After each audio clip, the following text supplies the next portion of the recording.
olhos. Feche os seus olhos, por gentileza. Deus, diante da sua presença, queremos te agradecer pela tua palavra, Senhor. Neste exato momento eu quero te pedir que o teu Espírito Santo esteja em nosso meio, Pai. Fala com a tua igreja, fala com o teu povo. Leva cada mente cativa, cada coração cativo diante da sua presença. Que o teu Espírito Santo esteja em nosso meio, Senhor. Levanta aquele que está caído, dá força para aquele que não tem nenhum vigor. Restaura e renova as forças daquele que está fraco. Alegra o coração daquele que está triste. Abre a porta da palavra aqui nesta noite.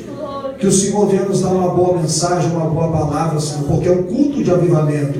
E nós sabemos que o maior avivamento é aquele que acontece dentro do ser humano. Fica conosco, Senhor. Fala conosco, é o que eu te peço. Em nome do Pai, do Filho e do Espírito Santo de Deus. Pode tomar o seu assento, glorificando o nome do Senhor. Empreste a sua atenção por alguns minutos, por gentileza, só para nós entender o livro dos Salmos de número 137 e o livro dos Salmos de número 126. Meus amados, acabamos de ler um texto no livro dos Salmos de número 137, que é um texto que traz uma conotação de palavras e que fala acerca de um povo. O livro do Salmo de número 137 fala acerca de um povo. Que povo? Fala acerca do povo de Judá, quando foi levado por Nabucodonosor de Jerusalém e foram levados cativos para irem direto para a Babilônia. Só que o livro do Salmo de número 137, no versículo de número 1, diz que o povo, uns olhando para os outros, começaram a dizer: juntos estamos sentados em frente aos rios da Babilônia. Estamos chorando, estamos desesperadamente desesperados. Aí entra o versículo de número 2. No meio do salgueiro penduramos as nossas harpas. Antes de nós entrarmos no livro do Salmo de número 137, nós sabemos que toda a história ela tem um começo, ela tem um meio e ela tem um final. Mas antes que nós entrarmos nesse salmo, eu quero só falar um pouco acerca do começo, quem é o povo de Judá e o que levou o povo de Judá a passar por essa situação, até mesmo ser levado cativo da sua terra natal, da capital da espiritualidade que é Jerusalém, para a Babilônia. O povo de Judá é um povo específico pelo próprio Deus, que foi separado pelo Senhor para estar dentro da igreja com uma função: dedilhar as harpas, dar glória a Deus, dar aleluia, glorificar o nome do Senhor. O povo de Judá é um povo que é separado pelo próprio Deus para estar dentro da igreja, só para dar glória, só para dar aleluia, só para adorar, só para dedilhar a sua harpa, só para glorificar, para magnificar a Deus na beleza da sua santidade. O povo de Judá é um povo que todas as vezes que os inimigos vieram pelejar contra eles, eles não pegavam uma espada na mão e ia contra os adversários. Por quê? Porque naquela época o povo de Judá não era um povo que pegava espada, pegava escudo, pegava lança. E quando os inimigos estavam vindo, eles não iam pelejar contra os inimigos com espada, lança e escudo. Sabe como eles venciam a guerra? Indo para dentro da igreja, dando glória a Deus e dando aleluia. Vamos dar um exemplo. No livro de 2 Crônicas, capítulo de número 20, diz que tem um rei chamado Josafá, que está reinando sobre o povo de Judá. A Bíblia diz que 2 exércitos foram invadir a cidade de Judá. E quando o mensageiro levou mensagem para Josafá dizendo: olha, rei, vem contra ti um grande exército para poder invadir a cidade. Se aqueles 2 exércitos invadem a cidade de Judá, iam destruir as tendas, acabar com os lares, aqueles que eles não matassem iam levar cativo, porque naquela época mulher, porque naquela época criança tinha valor como escravo. Então tem um grande exército que está para invadir a cidade de Judá. E quando Josafá recebeu a notícia que estes exércitos queriam invadir a cidade de Judá, ele tremeu e temeu diante daquela multidão. E a Bíblia diz que ele se propôs a buscar a presença de Deus. As mulheres, as crianças, os jovens daquela época, todo a Judá ele apregoou um jejum. E a Bíblia diz que quando ele apregoou um jejum sobre toda a cidade, ele se dirigiu para dentro da igreja, para dentro do templo, para buscar a Deus. E quem é que estava dentro do templo? Josafá e o povo de Judá. Era o povo que dava glória, era o povo que dava aleluia, era o povo que orava, que consagrava, que jejuava e que meditava na lei. Quando os inimigos inimigos está para invadir a cidade, eles estão se preparando para invadir a cidade de Judá. A Bíblia diz que o povo de Deus está dentro da igreja, não importa, a Bíblia não menciona se era dia de chuva, se era dia de frio, mas estavam dentro da igreja dando glória a Deus e dando aleluia, buscando a presença do Senhor, lendo a lei. E a Bíblia diz que no meio daqueles crentes tinha um crente chamado Jaaziel.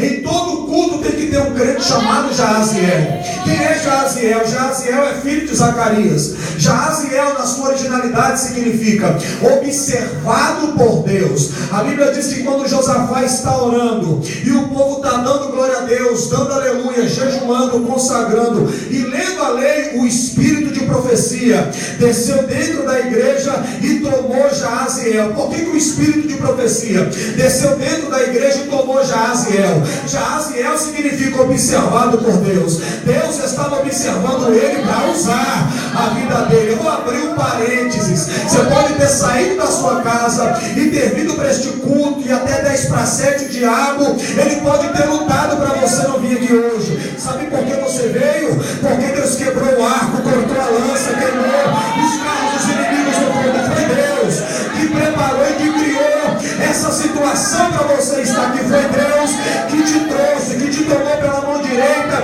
Foi Deus quem abriu os caminhos. Foi Deus quem te direcionou. Foi Deus quem te deu graça. Foi Deus quem te deu força. Você poderia estar na sua casa, deitado na sua cama, na zona de conforto, mas você está aqui dentro dando glória a Deus e dando aleluia. Você está aqui dentro entregando o seu melhor. E haja vista que você veio aqui, quem sabe você disse: Deus, eu vou naquele culto de avivamento, mas eu preciso que você fale comigo. Só que você já é de Deus. Deus está te observando para te usar. Você pode ter entrado aqui como se dizendo: eu quero que Deus fale comigo ou use alguém, mas ele vai intervir. Sabe por quê? Ele está te observando que ele quer usar você para falar com alguém. Deus está te observando porque ele quer usar a sua vida para edificar a vida de alguém. Não importa se é culto da família, culto de avivamento, culto de departamento, congresso, culto com jovem, consagração, manhã com Deus, culto da família, tem sempre um Jaaziel, tem sempre alguém que Deus está observando para dizer: eu vou usar e vou tomar, porque a minha presença vai se apoderar desse cabra, vai se apoderar deste homem e desta mulher. Deus te trouxe aqui, não foi por um acaso. Deus te trouxe aqui por um propósito. Para quê? Porque com a força dessa palavra, você ainda vai caminhar umas 40 noites e 40 dias neste deserto. Fica tranquilo, o ano de 2017 ainda não findou, ainda não concluiu, ainda não acabou. Aquilo que Deus prometeu para você estar de pé. E o que eu devo fazer? Dá glória a Deus, dá aleluia, dá glória a Deus, não mata crente. A Bíblia diz, os escritores hebreus: Abraão era fortificado na fé, dando glória a Deus. Aleluia. Abraão, a sua fé era renovada, a sua fé se aumentava. Todas as vezes que ele levantava um altar, ele levantava seus olhos para o céu e dava glória a Deus. E todas as vezes que ele levantava seus olhos para o céu para dar glória a Deus, Deus edificava a sua fé, Deus renovava a sua fé. Eu tenho um conselho, eu vou dar 2 motivos para você dar glória. Primeiro, que Abraão era fortificado na fé, dando glória a Deus. E segundo, existe uma pesquisa que diz que por segundo morre 33 pessoas, por minuto morre 1.800 pessoas, e por hora morre 118.800 pessoas. Neste exato momento tem pessoas morrendo e você está aqui dentro dando glória. Neste exato momento tem pessoas padecendo, você está aqui dando aleluia. Servir a Deus não é uma escolha, servir a Deus é privilégio, e não foi você que escolheu a Ele, foi Ele que te escolheu, para que você vai ter fruto, e o fruto que você tem que venha permanecer.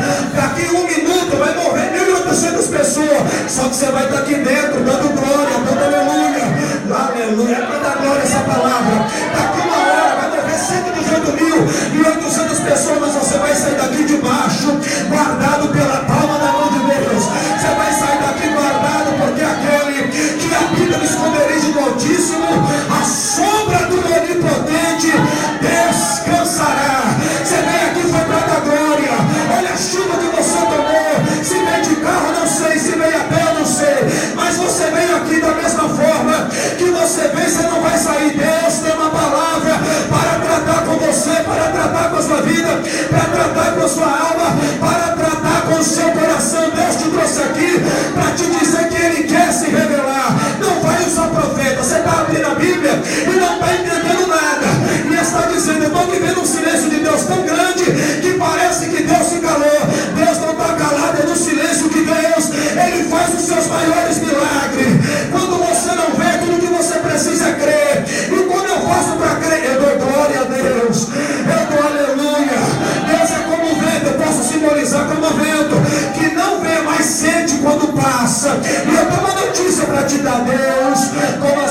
presença e a sua misericórdia vai começar a invadir este templo aqui nesta noite. Este lugar vai ficar pequeno. O templo, fisicamente, estruturalmente falando, é pequeno, mas a glória de Deus ela é grande. E eu tenho uma palavra: a glória da última casa, ela vai ser maior do que a da primeira. Quem crê? A Bíblia diz que tinha, pastor Hélio, um Jaziel no corpo. O espírito de profecia tomou Jaziel. E quando o espírito de profecia tomou ele, ele olha para o rei Josafá e diz: Josafá, o rei, não temas, fica em pé, fica na posição. Não temas diante desta grande multidão que vem contra ti. Essa peleja não é sua, essa peleja é de Deus. O que você está vivendo, a peleja que você está enfrentando não é sua, porque o espírito de profecia já desceu aqui. Essa peleja é de Deus. Resumindo, o povo de Judá era um povo que estava dentro da igreja. Para quê? Para dar glória a Deus e aleluia. Como Judá vencia as guerras? Porque o templo que Salomão fez está constituído lá no Monte Sião. Quando o templo é formado, a Bíblia diz que Salomão, a primeira coisa que ele faz dentro da igreja é o altar de bronze. Depois que ele faz o altar de bronze para sacrifício, para que os sacerdotes pegassem naquela época os pedidos do povo. Quem pecava dava um novilho, que era um boi novo. Quem tinha uma condição financeira boa dava um novilho, que era uma ovelha sem mácula ou sem mancha. Entregava nas mãos do sacerdote e dizia: olha, eu pequei contra Deus, leva até o altar. Apresenta como holocausto para quando a fumaça subir. Porque os crentes precisam entender que Deus ouve é pelo nariz, irmão. Em Apocalipse está escrito que as nossas orações chegam até as narinas de Deus como um suave perfume. O sacerdote pegava um novilho e trazia ao altar. Depois que colocava fogo, que a fumaça subia, Deus perdoava. E aqueles naquela época também tinha um outro grupo de pessoas que não tinham uma boa condição financeira. Eles pecavam contra Deus. Eles pegavam uma pomba e entregavam na mão do sacerdote, que era conhecido como rolinha, e diziam: olha, eu pequei contra Deus, eu não tenho condição de te dar um novilho, pega essa pomba. O sacrifício é pequeno, mas o perdão de Deus é grande. O sacerdote pegava a pomba, trazia até o altar e colocava fogo. Quando a fumaça subia, Deus recebia e perdoava o povo. É por isso que em Levítico 6,13 diz que o quê? O fogo deve arder continuamente sobre o altar e não pode se apagar. Só que versículos anteriores diz que Deus falou com Moisés: Moisés, o fogo precisa arder no altar e não pode se apagar. Moisés comunicou a Arão para que o fogo viesse permanecer aceso. E quando Arão recebeu as instruções de Moisés, ele trocou suas vestes. Quando ele pegou as vestes para apresentar no holocausto, ele se dirigiu até o altar e Deus falou: Arão, para o fogo permanecer aceso, tem que tirar 3 coisas: o papo, a pena e a cinza. Por que o papo? Porque tem muita pessoa que está em cima do altar e é bom de papo. E Deus não tem compromissos com esse, porque vale mais um púlpito vazio do que um vazio em cima de um púlpito. Então Deus tem que tirar os bons de papo. Segundo, tira a pena, porque quando a pomba ela era queimada, ficava a pena, e Deus não queria sentir o cheiro de sacrifício de pena queimada. Tira a pena e tira a cinza. A cinza por causa do novilho, do boi novo, da ovelha que foi colocada no altar. A cinza simboliza culto anterior. Culto anterior. Irmão, você tem muitas pessoas que entrou por aqui, que você pode esconder as suas dores por intermédio de um sorriso. E se eu falar para você que você veio aqui para adorar a Deus, mas tem muito altar aqui que está na cinza. Que é isso, Denilson? Tá. Mas você tem que dar glória a Deus pela cinza, porque o escritor aos Hebreus disse: Jesus é o único sacerdote que pode entrar dentro do templo, remover toda a cinza e colocar fogo de novo. Sabe o que Isaías disse? Não se pode apagar o pavio que se fumega. É uma analogia. Se estiver apagando, Jesus vem, acende e coloca fogo de novo. Deus não te trouxe aqui por um acaso. Deus te trouxe aqui para te pôr de pé, para te avivar, para te renovar, para te restaurar, para te encher. Você poderia estar em qualquer outro lugar, você está no endereço certo. Aqui é a casa de Deus. E sabe o que Davi disse?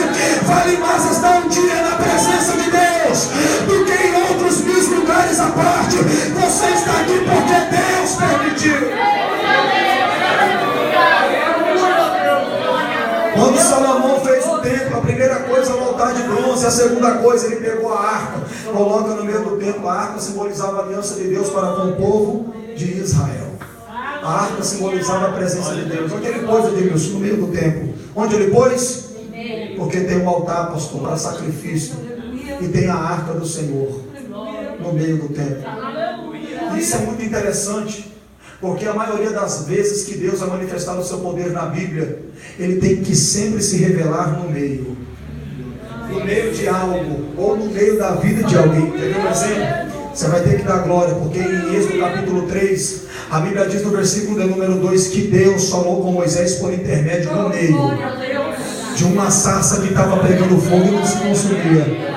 E ali, por intermédio daquela sarça que era um anjo, que era uma teofania, Deus, através do anjo, Deus revelou para Moisés todos os seus propósitos. Segundo a Crônicas, capítulo 20, versículo 13, 14 e 15, diz que o Espírito de Deus desceu no meio da congregação e tomou Jaaziel em profecia. A Bíblia diz no livro de Jó, capítulo de número 38, versículo de número 1, que Deus se revelou para Jó por intermédio de um moinho, ou de um redemoinho, que é isso? Vento em movimento.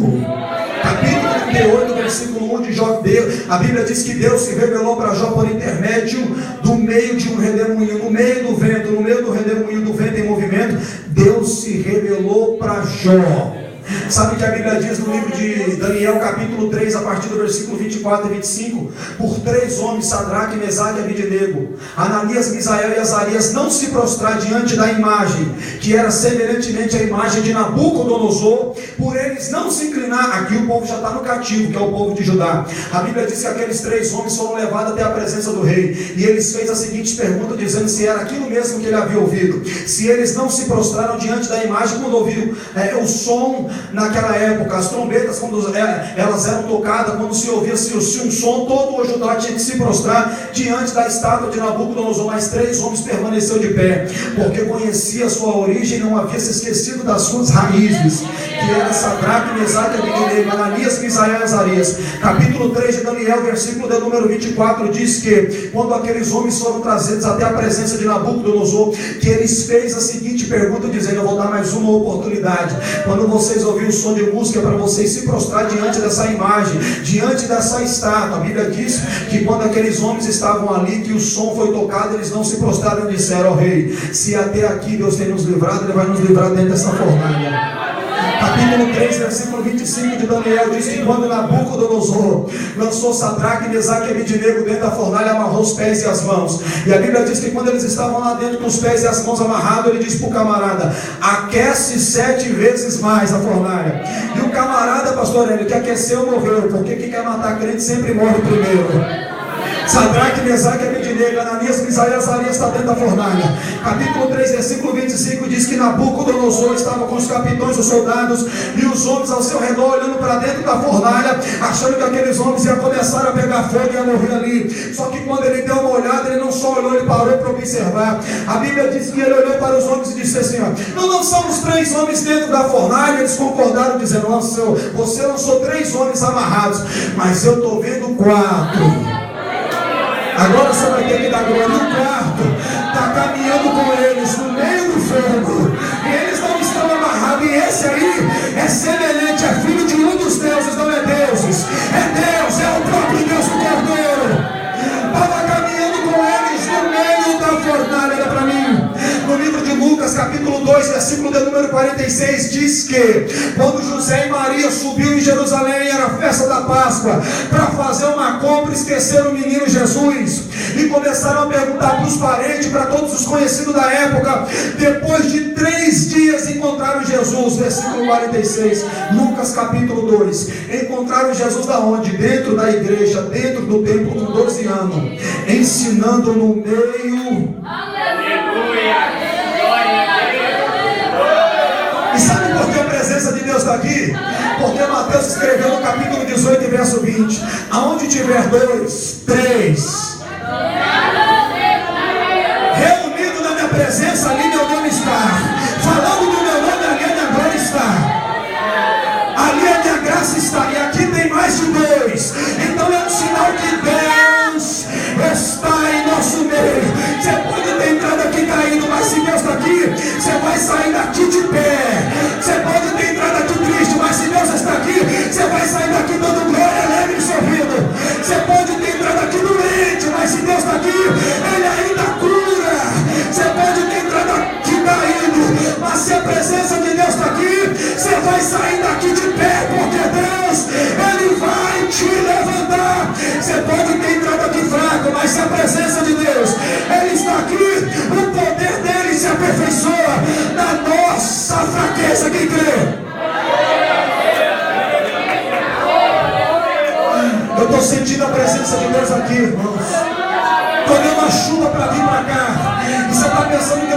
jogar para o Espírito Santo.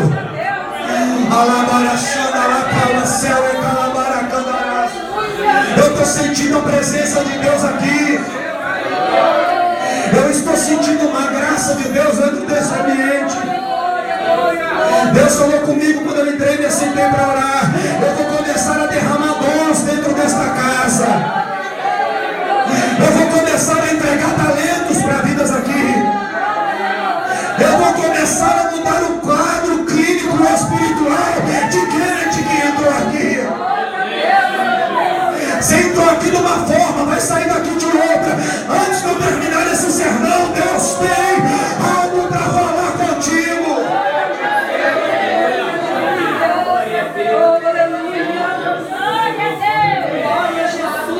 Salomão fez o templo, fez o altar, colocou a arca. Olha para mim.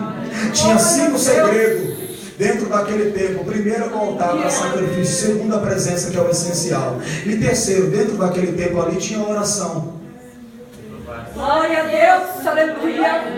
Quarto, tinha palavra. E quinto, tinha poder. Por que terceiro tinha oração?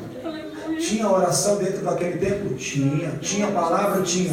Na inauguração do templo, pastor, a Bíblia diz que os sacerdotes foram pregar, segundo a Crônicas, no capítulo de número 1, 2, 3, 4, 5, 6 e 7, vocês meditem na sua casa. Os sacerdotes foram pregar, e quando começaram a pregar, os levitas estavam do outro lado, dizendo: Deus é bom, sua benignidade dura para sempre, sua bondade, sua longanimidade, o seu amor.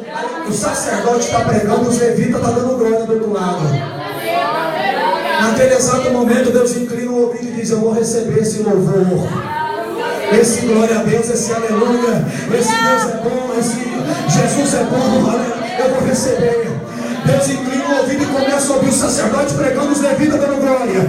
De repente, Deus derramando um poder, uma nuvem, pastor, como se fosse uma nuvem, começou a encher todo o templo. Primeiro, tinha Jesus para todo mundo ali. Quando a nuvem toma conta do templo, que a glória toma conta do templo, o sacerdote começou a pregar e não terminou a mensagem. Era muito poder de Deus. Era crente se curvando aqui, olha para mim, e dando glória a Deus, aleluia, chorando. Era crente glorificando. E o sacerdote diz: como eu vou terminar essa mensagem? A glória de Deus tomou conta do ambiente. Não tem como eu terminar aquilo que eu estudei para pregar aqui. Não tem como eu concluir aquilo que eu vim instruir, porque a glória de Deus desceu dentro do templo. E quando a presença de Deus vem, até o que é para dar errado dá certo. Tem perdão de pecado, tem batismo com o Espírito Santo, tem cura para a enfermidade, tem cadeia sendo quebrada, tem renovo, tem restauração, tem avivamento, tem edificação. Aleluia, a presença de Deus, ela está aqui. Deus vai quebrar cadeia, vai curar enfermo, vai abrir porta. Aleluia, vai entrar com salvação, com libertação, com transformação dentro da sua casa. Jeremias disse: Deus é Deus de perto, mas também é Deus de longe. Enquanto você está aqui dando glória, aleluia, Deus está tomando de conta do seu lar. Sua família está debaixo da palma da mão de Deus.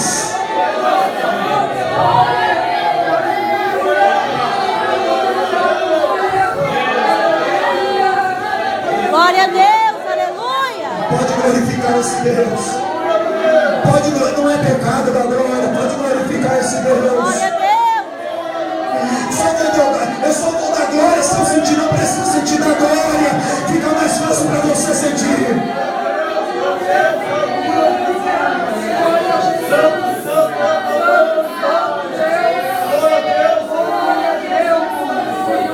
A presença de Deus está em nosso meio. É um dia frio, mas a presença está aqui. É um dia chuvoso, mas a presença está aqui. É um culto de sábado, mas a presença está aqui. É um culto de avivamento, mas a presença está aqui. Tem jovens, tem criança, tem homens e mulheres, mas a presença de Deus, Ele está aqui. Olha para mim, irmãos, por favor.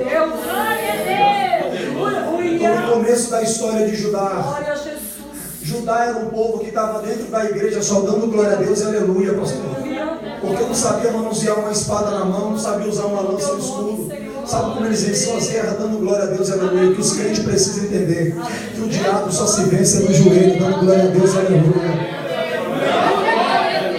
Você está aqui dentro, mas o inimigo está te afrontando, usando pessoas mais próximas de você, com palavras que doam mais do que um tapa na face. Sabe que Deus manda te dizer? Não tome atitude, não use esse provérbio. Não mexe comigo, meu sangue é de pernambucano, de baiano, de cearense, não. O sangue que tem que correr no seu sangue é o sangue de Jesus. Não use esse provérbio aí, não. Dá lugar para Deus trabalhar, beleza não é sua. Quer vencer o inimigo? Aleluia, então vai orar, vai dar glória a Deus, vai dar aleluia. Dorme menos e ora mais. Come menos e jejuma mais. Medita nessa lei de dia e de noite.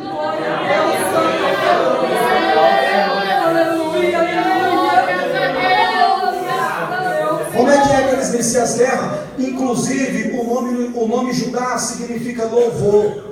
Mas quando você aplica, significa Deus ouviu o meu louvor. O meu louvor Deus ouviu. Quando você aplica, Judá significa louvor ou adoração. Mas quando você aplica, significa Deus ouviu o meu louvor.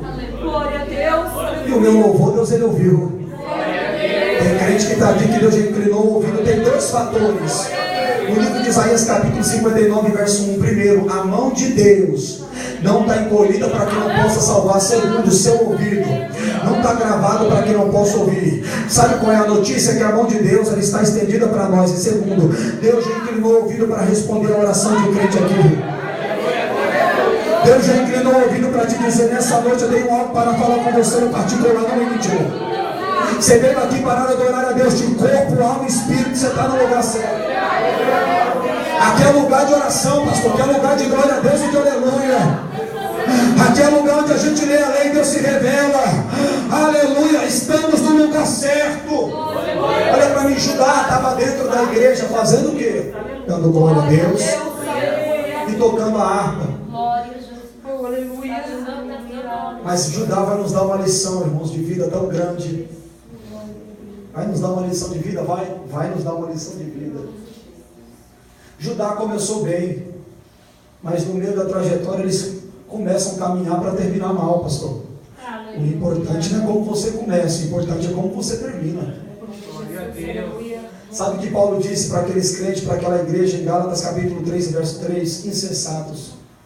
Vocês começaram tão bem no espírito, mas terminaram na carne. O problema da geração do século de número 21, eu vou generalizar todos, nem os que estão aqui, porque eu sei que essa palavra tem endereço certo. Isaías escreveu que quando a palavra do Senhor vem, não volta vazia, mas cumpre o propósito a qual ele foi designado. Toda a palavra de Deus ela tem um propósito. Deus não manda, Deus não fala conosco por intermédio da sua palavra sem ter propósito. O problema dessa geração é que começa bem, mas termina mal. Judá começou bem. Começou ou não começou? Mas no meio da caminhada, pastor, o desânimo toma conta, a apostasia, o abandono consciente da fé. Quem orava parou de orar no templo. Quem dava glória parou de dar glória. Quem dava aleluia parou de dar aleluia. Quem lia a lei parou de ler a lei. O desânimo foi tomando conta e virou-se uma epidemia. Pior que se perder fora da igreja, irmãos, é se perder aqui dentro. Existem dois tipos de desviado, eu vou usar esse provérbio, ou afastado. Aquele que está no mundo e o que está aqui dentro. Você sabia disso? Judá começou bem, mas no meio da caminhada pararam de orar, de dar glória a Deus, pararam de ler a lei, pararam de jejuar, pararam de orar. O desânimo tomou conta e a apostasia entrou dentro do coração. O povo disse: quer saber? Para mim chega. Se dirigiram até o salgueiro, pegaram as suas harpas e penduraram. Vamos enterrar os talentos, os dons. Mas Deus tinha um amor pela vida daquele povo, pastor Hélio, tão grande. Eu só não quero ver vocês se perderem. Eu vou levantar dois profetas diferentes. Tá bom? Tá bom. O tempo foi passando e Judá se afasta da presença de Deus. E aí Deus levantou o primeiro profeta, Jeremias.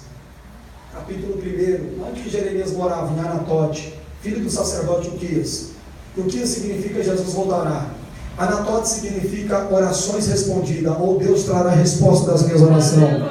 Jeremias significa Deus estabelece, Deus é o firmamento. Deus falou: Judá, vocês começaram bem, estão terminando mal. O importante não é como começa, é como termina. Porque tem muito crente que começa mal na presença de Deus e as pessoas julgam e não dão nada. E aí usa aquele provérbio: pau que nasce torto morre nada, pastor. Jesus não era carpinteiro? De madeira ele entende, se a madeira é torta ele endireita, irmão. Tem madeira torta para Jesus, madeira com nó sem nota ele não endireita. É vaso na presença de Deus, começou bem, mas se quebrou, mas ele ainda é oleiro. Somos servos, ele é Senhor. Somos criatura, ele é o Criador. Somos ovelha e ele é pastor. Eu vim aqui como mordomo para servir vocês. Deus tinha um amor pelo esse povo, irmãos, porque, olha, sabe por que Deus tinha um amor pela vida desse povo? Porque eles adoravam a Deus de manhã e à tarde, pastor. Levantava de manhã, já era dando glória a Deus. Era culto no lar, quando eles se reuniam. Começaram a fazer culto em lares, culto no templo, fora do templo, se reunia. E era uma maravilha da glória a Deus de manhã e da glória a Deus de tarde. Você já viveu isso na sua vida? Ou novo convertido, né? Novo na fé, ou no meio da caminhada, ou no final. Já viveu essa experiência?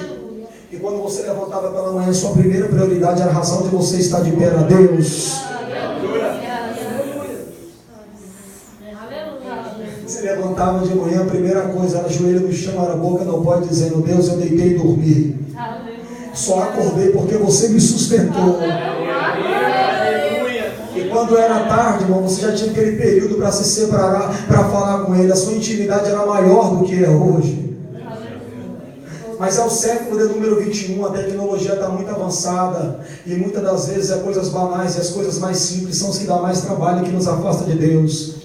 Pode parecer besteira, desculpa a expressão da palavra que eu vou falar. Para muitos não tem lógica, mas eu falo que tem. A tecnologia, Facebook é uma ferramenta que você pode usar tanto para as coisas boas como para coisas ruins. Mas muitas das vezes você entra e não tem hora para sair, você está perdendo o tempo, porque não edifica em nada. Você tem um tempo para entrar, mas não tem um tempo para sair. Instagram, WhatsApp, menina, às vezes não está falando com ninguém, está ali, ó. E a hora passa, é aquele momento que você perdeu, que era precioso, meu Deus. Se você estivesse orando, Deus estava te enchendo. É as coisas mais simples, pastoreira, que dão mais trabalho, pode parecer que não. Televisão, principalmente novela, porque novela não edifica crente, novela é um prato cheio para pessoas vazias. Não é verdade? Não é verdade? Eu estou errado? Não edifica absolutamente. Tem desenhos por aí que as crianças assistem que não edifica porque através dos desenhos tem mensagens subliminares. Só que a pessoa não vê, não consegue enxergar e está tudo bem. Para a criança ter paz, coloca ela de frente de uma televisão, coloca qualquer tipo de desenho, ela vai parar e vai ficar ali. Se você mudar o canal, ela chora. Muitas das vezes não é um desenho bíblico, não é um louvor. Não é verdade, igreja? A verdade só incomoda quem não age na verdade. Verdade é igual bezetacil, só dói na hora, mas depois melhora. Em João 8,32, sabe o que a verdade disse para o povo? E conhecereis a verdade. E a verdade vos libertará. E no verso 36 ele disse: se a verdade que é o Filho vos libertar verdadeiramente, vocês são os livres. E em João 14, verso 6 ele diz o quê? Eu sou o caminho, mas também sou a verdade, sou a vida, e ninguém vai ao Pai. Para ir até o Pai tem que passar por mim primeiro. Em Amós capítulo 8, versículo 11, tem uma palavra que eu gosto muito, que eu guardo ela comigo por onde eu vou. Eis que vem dias, diz o Senhor, em que enviarei fome sobre a terra, não de pão, nem sede de água, mas de ouvir a palavra, a verdade. A verdade só incomoda quem não age na verdade. Mais vale uma verdade que afasta do que uma mentira que ajuda. Sabe o que Agostinho diz? A verdade deve ser dita com amor, mas o amor não pode impedir a verdade de ser dita. Não é verdade? O que liberta a crente, o que liberta o ímpio, irmãos, é a verdade. Aleluia. Porque a mentira é um pecado, e o pai da mentira é o inimigo. A verdade é que liberta. Vamos voltar para Jeremias. Vou levantar 2 profetas porque tem um amor por vocês. Levantou Jeremias primeiro, pastor. E Deus tinha um amor pelo povo porque dava glória a Deus de manhã e à tarde. Era o povo dele. Deus tinha ciúme daquele povo. E Deus tem ciúme, tem, irmãos. Já fez aquela oração? Se for para me voltar para o mundo a ser o que eu era, eu prefiro que Deus me recolhe. Deus não te perde para o inimigo, Ele tem amor pela sua vida. 1 Coríntios capítulo 5, versículo 5 diz o quê? Que quando a pessoa está ou afastada, ou ela peca contra o Senhor, seja entregue a Satanás para a destruição da carne, para que naquele grande dia o Espírito seja salvo. Eu só tenho um amor pela vida desse povo aí. Vou levantar um profeta. Levantou Jeremias. Jeremias, Senhor, você me escolheu. Escolhi aonde? No ventre da sua mãe, antes de você ser formado e ser gerado. Já tinha te escolhido, Jeremias. Senhor, eu não sei falar. Jim Swagger vai dizer que ele tinha de 25 a 30 anos. E quando Deus o chamou, ele disse: eu não sei falar. Com 25 a 30 anos, sabe. Mas estava tão na dependência de Deus que não queria. Porque profeta é, irmão. A palavra é inerrante, inefável. Essa palavra aqui não erra, não. Profeta erra, erra. Quem disse que profeta não erra? Erra. Natan chegou para Davi. A Bíblia diz que o profeta Natan chegou para Davi e disse o quê? Davi tinha um projeto no coração de construir um templo para que o nome do Senhor viesse a ser glorificado e para que a arca não viesse mais habitar dentro de tenda e nem atrás de cortina. Davi tinha um projeto dizendo: vou fazer uma igreja, vou fazer um templo para a presença de Deus habitar e para a gente se reunir para dar glória. Natan chegou lá e disse: Davi, faz aquilo que está no seu coração. E o que estava no coração dele? Fazer um templo. Aí Deus falou: Natan, você errou, volta lá agora. Muito sangue já passou pela mão de Davi, muitas guerras ele já lutou. Ele não vai fazer esse templo aí não. Fala para ele que vai ser a sua semente, vai ser Salomão. Ele não. Você errou, mas vai lá agora e faz a coisa certa, não da maneira errada. Profeta erra, quem disse que profeta não é, mas a palavra não. A maior profecia, a maior revelação é a palavra. Jeremias foi escolhido: Senhor, eu não sei falar. Senhor, eu sou como uma criança. Deus falou: não te diga que tu és como uma criança, porque as minhas palavras eu porei e eu colocarei na sua. A boca era de Jeremias, mas as palavras eram de Deus. A boca é sua, mas a palavra que vem pela internet da sua boca é dele. Você está aqui na dependência do Espírito dele. Quem te usa é Ele. E não precisa falar bonito, não precisa ter uma boa oratória, uma boa eloquência, não precisa cantar bonito. Quem usa o ser humano, o que manda não é a quantidade, é a qualidade. O que manda é ter um coração puro diante da presença dele. Eu sou como uma criança, você não é. As minhas palavras eu porei sobre a sua boca. E aí depois Jeremias teve uma visão. O que é que você vê? Veja uma vara de vendoeira, vieste bem, porque eu estou velando pela minha palavra. Para cumprir. Você vai profetizar? Vai. Para quem? Para ajudar. E do capítulo 1 até o capítulo 18, irmãos, Jeremias chegou para profetizar para o povo. Fala da idolatria do povo. Teve um capítulo entre o 12, 13 e 14 de Jeremias, que o povo estava terrível. Deus falou: tem um amor pelo povo de Judá, profetiza para ele, Jeremias. E Jeremias profetizava e o povo não dava ouvido, o povo não estava nem aí. Uma certa feita foram entrar dentro do templo e Jeremias estava na porta, olhou para eles e diz: ó, se arrependa para entrar aqui dentro, porque aqui não é qualquer lugar não. É a casa de Deus. Se arrependa dos seus maus caminhos, se arrependa dos seus pecados para entrar aqui dentro. Por isso que em Eclesiastes capítulo 5 diz: quando entrar na casa do Senhor, guarda teu pé. E que seja poucas tuas palavras. Já participou de crente, pastor Hélio? Que é uma conversa, não estou dizendo que aqui, porque aqui o povo é humilde, é simples, mas aqui o povo é crente. Já participei de cultos, está falando mal? Não estou falando uma verdade. Era uma conversação no meio da igreja, eu pregando, me matando, isso olha o povo. Poucas sejam as suas palavras. Se for para abrir a boca para conversar, conversa com ele. Agora para ele, aleluia para ele. Não é verdade? Jeremias olhou para o povo e disse: ó, presta atenção, hein? Se arrependa dos seus pecados antes de entrar aí dentro. E aí depois Jeremias disse isso, e depois Jeremias vai e ora pelo povo. Ele orou e Deus ouviu. E começou a chorar. Ele disse: Senhor, eu já orei, mas eu já chorei tanto que as minhas lágrimas se transformou em rio. Não está dando certo não, faz alguma coisa. Deus falou: Jeremias, vi suas lágrimas e eu ouvi sua oração, mas eu não vou responder. E vai tratar que esse povo sou eu. Não adianta a gente entregar na mão de Deus de manhã e tirar de tarde. Quando a gente entrega na mão de Deus, Ele opera e age da maneira dele, porque quando está na mão dele, irmãos, operando Ele. Glória a Deus, aleluia. Jeremias, você orou, eu já ouvi, você chorou, também vi. Pega o lenço, porque o Deus que permite a lágrima tem um lenço para enxugar ela. Deixa que eu vou tratar com esse povo. Aí no capítulo 18, Deus falou: Jeremias, se levanta e desce até a casa do oleiro. Para quê? Lá eu te farei ouvir as minhas palavras. Se levantou e desceu. Quando ele chegou lá, que ele está na porta da casa, ele vê um homem trabalhando com as suas duas mãos sobre um barro, sobre um vaso. A mão ia por dentro e uma ia por fora. A mão que ia por dentro ia tirando os pedaços de barro que não seria utilizado para nada. E a mão que ia por fora ia dando forma no vaso. Glória a Deus, aleluia. Quando o oleiro terminou de fazer o vaso, a Bíblia diz: o vaso se quebrou na mão do oleiro. Jeremias, eu não estou entendendo. Jeremias, está vendo, esse povo é Judá, é Israel. Assim como esse vaso está nas mãos desse oleiro e se quebrou, assim a casa de Israel nas minhas mãos. O povo é barro, se quebrou, mas eu não vou abrir mão da massa. Não vou abrir mão desse barro, eu ainda vou fazer um vaso, vai ser um vaso de honra. E depois Deus falou: Jeremias, profetiza agora que eles vão ser presos, vai ficar 70 anos na Babilônia, até entender o valor que tem a minha presença, porque só sabe o valor da presença de Deus que já perdeu ela. Jeremias profetizou: vai vir um rei aí chamado Nabucodonosor, que vai destruir Jerusalém, vai devastar Jerusalém. Quem não levar escravo ele vai matar. E é o seguinte: vai passar 70 anos no cativeiro, preso, até aprender a dar glória a Deus, aleluia, e reconhecer o meu poderio.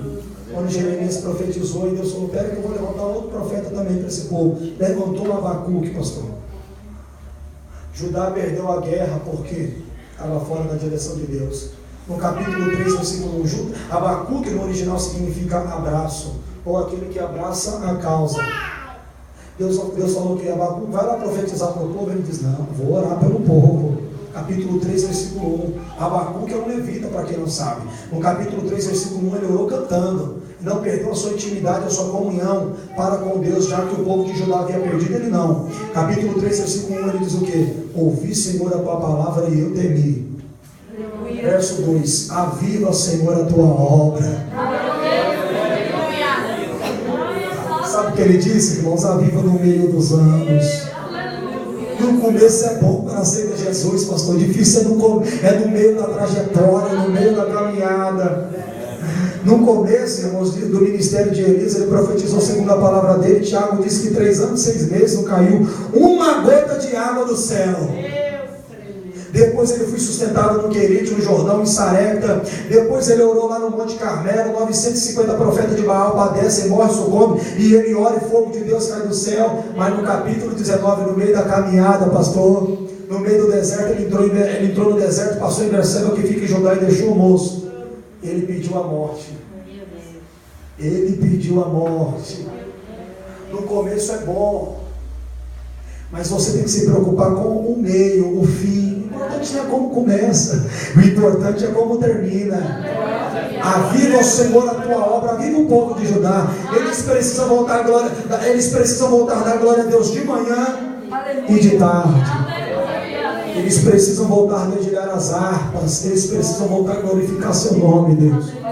Aviva a tua obra, Senhor. No meio dos anos vai ser conhecida. E no dia da sua ira, lembra da sua misericórdia. Tem misericórdia, Senhor. Tem misericórdia do povo de Judá, que começou bem, mas está terminando mal. O importante não é como começa, é como termina. Tem pessoa que começa orando e termina não orando. Pessoa que começa não orando e termina orando. Tem pessoa que começa dando glória e termina mundo espiritual. Tem pessoa que no começo busca e no meio da caminhada para ele parece que já está bom. Não viva de reserva. Reserva também acaba. Capítulo 25 de Jeremias e diante. Depois que ele profetizou que Nabucodonosor viria e levaria o povo cativo, aconteceu, pastor. Nabucodonosor fez 3 visitas lá em Jerusalém. Primeira vez ele foi. Segundo algumas teses, vai dizer que ele levou a arca aliança de Deus para com o povo de Israel. Levou a arca que simbolizava a presença de Deus, tirou o povo, tirou o direito do povo de adorar a glória de Deus. Levou a arca, depois levou os vasos. os utensílios sagrados do templo do Senhor. Levou lá para a Babilônia, chegou numa quarta parte e colocou ele lá. E tinha um deus na Babilônia chamado Marduk. Nabucodonosor pegou os vasos, colocou dentro do quarto, diz assim, todas as vezes que ele olhava para o vaso: obtive vitória sobre o Deus do povo dos hebreus, ou sobre o povo de Israel, ou sobre o Deus do povo de Israel. Vamos lá. E levou a arca, levou os vasos. Depois da terceira visitação levou 10.000, fora os velhos e mulheres, aqueles senhores de idade. E aí veio Daniel, Azarias, Misael, Azarias, e aí foi levando todo mundo, levou jovem, levou todo mundo para a Babilônia. E aí entra o Salmo de número 137, pastor, que de Jerusalém até a Babilônia são 1.500 quilômetros. Está pensando que eles foram como? De cavalo, pastor? Foi nada. A pé, foi mais de um mês caminhando, e tinha que caminhar 25 quilômetros por dia. Meu pai, irmãos, ele mora, a terra natal dele é Piatã, Bahia. Alguém já ouviu falar de Piatã, Oliveira dos Brejinhos? Assim, Bahia, Salvador. Mas vamos colocar Bahia, daqui para lá é quase 1.500 quilômetros de carro, é quase 2 dias. De ônibus é 3, e olha lá. Agora pensa não sair daqui para lá andando, pastor. Caminhava 25 quilômetros por dia e parava para descansar. E aí no meio dessa trajetória, o exército do Nabucodonosor olhou para o povo e disse assim: por que vocês não cantam um cântico para nós agora? Eles olharam e disseram: como que a gente vai dar glória, como a gente vai dar aleluia, como a gente vai entoar o cântico do Senhor na terra estranha? Ele estava tudo ali passando por um processo, porque sabe que era a permissão de Deus, mas não havia se esquecido do templo, da igreja, quando ele se reuniu nas suas casas para dar glória a Deus e aleluia. Para me concluir, quando chegaram lá na Babilônia, irmãos, Salmo de número 137, versículo de número 1: junto aos rios da Babilônia, estamos todo mundo sentado, estamos chorando, lembrando de Sião, lembrando quando a glória de Deus descia, quando a gente terminava de cantar, lembrando quando a gente dava glória a Deus e aleluia, e dizia: Deus é bom, louvado seja Deus, Deus é bom. Quando a gente se reunia, a gente ia revezando. Hoje o culto era na sua casa, amanhã era na minha, e era tão bom, a gente glorificava de manhã e de tarde. Verso 2: no meio do salgueiro penduramos as nossas harpas. Para que entregamos talento? Para que enterramos o talento? Para que penduramos as nossas harpas? E o tempo passou, e aquelas harpas que foram postas lá apodreceu, ficou velha, pastor. 70 anos no cativeiro sofrendo. Isso aqui é um salmo. Quando o salmista começou a expressar isso, ele falou: Senhor, olha a situação de vida que a gente está. Aí entra o verso 3, os inimigos olharam para ele e disseram: por que vocês não cantam para nós agora? Olharam para os inimigos e disseram: como a gente vai cantar na terra estranha? Como entoaremos o cântico do Senhor aqui na Babilônia? Eu ainda continuo me lembrando de Sião, não me esqueço de Jerusalém. Porque Jerusalém não tem como eu esquecer. A minha maior alegria é Jerusalém. É Jerusalém. É o templo que está constituído sobre o Monte Sião. A minha maior alegria é lá. 70 anos, pastor, passaram lá no cativeiro babilônico, que Deus falou: eu vou levantar Ciro para libertar esse povo. Resumindo, depois de 70 anos que eles sofreram e viram o valor que tinha a presença de Deus, entrou o Salmo de número 120, verso 1. Eles estavam na Babilônia: na minha angústia clamei ao Senhor, e Ele inclinou seu ouvido e me ouviu. Todo mundo na Babilônia angustiado, clamando, e Deus dizendo: eu estou ouvindo. Aleluia. E aí no Salmo de número 121 eles disseram: eleva os meus olhos para os montes. De onde virá o nosso socorro? O nosso socorro vem do Senhor, que fez os céus, que fez a terra e tudo que nela há. Aí entrou o Salmo de número 122. Quando eles estavam presos cativos, alegrei-me quando me disseram: vão para a casa do Senhor. Aí veio o Salmo de número 123: para ti que habita nos céus, levanta os meus olhos. Eles estavam presos, mas não haviam se esquecido de Jerusalém e nem do templo que estava constituído sobre o Monte Sião, olhando sempre para cima, acreditando que o socorro viria de lá e não de baixo, não do homem.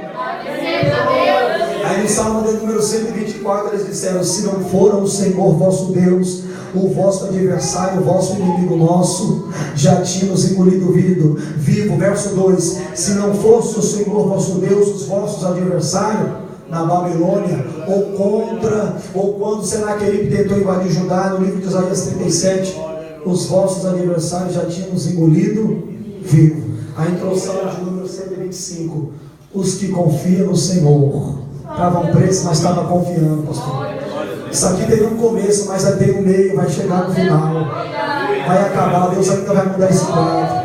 A introdução de número 125, os que confiam no Senhor é como os montes de Sião, que não se abala, mas permanece para sempre. Verso 2, assim como os montes estão em volta de Jerusalém, Deus está em volta do seu povo. Depois que eles foram libertos por Ciro, entra o Salmo de número 126. Quando o Senhor trouxe do cativeiro, que voltamos para Sião, estávamos como os que sonham, não estavam acreditando no que estava acontecendo, dizendo, agora a gente não vai errar mais no mesmo erro. Não vamos mais fazer a coisa certa da maneira errada. Vamos pedir a direção de Deus. Se estiver fraco, não sai da presença de Deus, não. Não para de orar, porque a primeira coisa que uma pessoa faz antes de sair da presença de Deus é parar de orar. Versículo 2: então a nossa boca se encheu de riso. Saíram da onde? Saíram do cativeiro babilônico, que diz, já sabe para onde a gente vai, né? Para a casa do Senhor. Todo mundo vai para lá. Então a nossa boca se encheu de riso e a nossa língua de cântico. Grandes coisas fez o Senhor por nós. Aí entra o verso 3: grandes coisas fez o Senhor a estes. Ou grandes coisas fez o Senhor por nós. É por isso que nós estamos alegres. Saímos da prova, vamos voltar a dar glória a Deus e aleluia. Penduramos as nossas harpas, elas envelheceram, mas Deus vai nos constituir harpas novas. Você pode estar aqui dentro, pode estar crente, com talento enterrado, mas o Espírito Santo de Deus vai começar a cavar, pastor Hélio.